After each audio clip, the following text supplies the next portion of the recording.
Hello and welcome to Reviews with Ryan, and today I'm going to be talking about the brand new horror film called The Seed.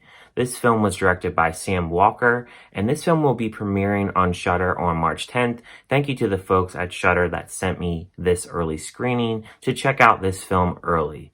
And if you like movie reviews and Blu-ray hauls, you're in the right spot. Hit that subscribe button, give the video a like, and comment below if you've seen The Seed, what did you think of it? And also, what is a really good horror film that you have watched recently? And now without further ado, let's jump into my thoughts.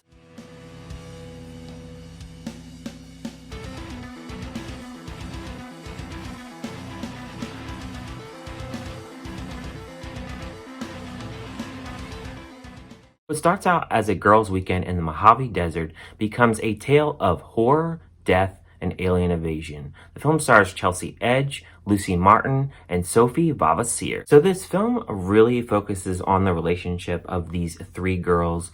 You have them staying in the Mojave Desert at this really fancy house owned by Heather's father. You can tell that they're very wealthy and rich, and the house is very nice, a really nice pool, and they're kind of chilling and drinking and doing drugs and just having a good old time and kicking back.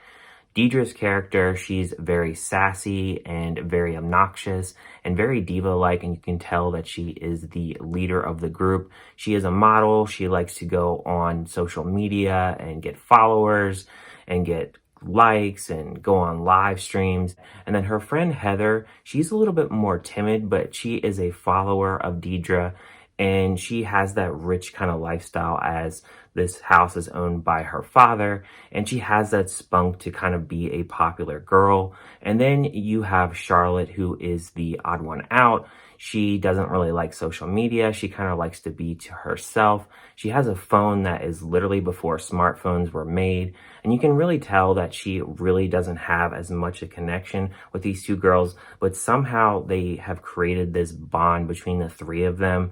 And they've had this bond since they were in high school. So as these girls are partying and having a good time, it's nighttime and a meteor shower appears and a piece of junk flies into the pool, and it turns out to be a creature. And that really starts off our film on what the path it's going to take. I really like how the director really focused on just having three characters on screen. He doesn't clutter the screen with too many characters, and he focuses just on these three girls. While there's not a lot to discover about these girls, it's interesting enough to really have these girls on screen and just kind of watch their unfolding. And he really shows the fact that these girls really come from different social classes, and I really think that's kind of what he was trying to address with these three girls. I also like the beginning shot in this film. There is a overhead shot where driving through the desert, and it really looks really nice. I really like the whole desert aspect. It really reminds me of like a Hills Have Eyes kind of vibe with the whole desert. Even though this film is a lot different than Hills Have Eyes, I just really like that whole desert aspect of the film. The film has some really strange, bizarre kind of scenes between the girls and the creature, and the film feels like it has a 80s kind of style to it. The creature is a cross between a turtle and a dinosaur, but I really do appreciate the fact that the director, he doesn't use a CGI kind of creature, but he used a more practical kind of creature, and it makes it feel like the creature actually legitimately exists, so it looks a lot better than having a CGI kind of character. I thought when the horror aspect really appears, which is really within the last 30 minutes of the film really struggles to register a basic tone. And because it struggles to really have this basic tone, it gets a little lopsided. I did like some makeup and some blood that they had towards the end of the film. There was a really good scene involving that. I did enjoy that. And then I did also enjoy the dialogue that kind of wrapped up the film.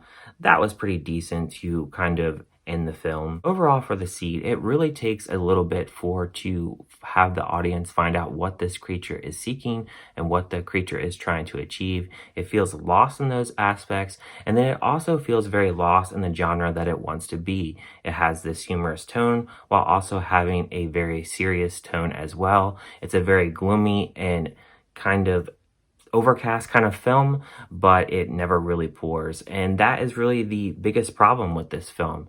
I'm gonna give a score of this film a 2 out of 5.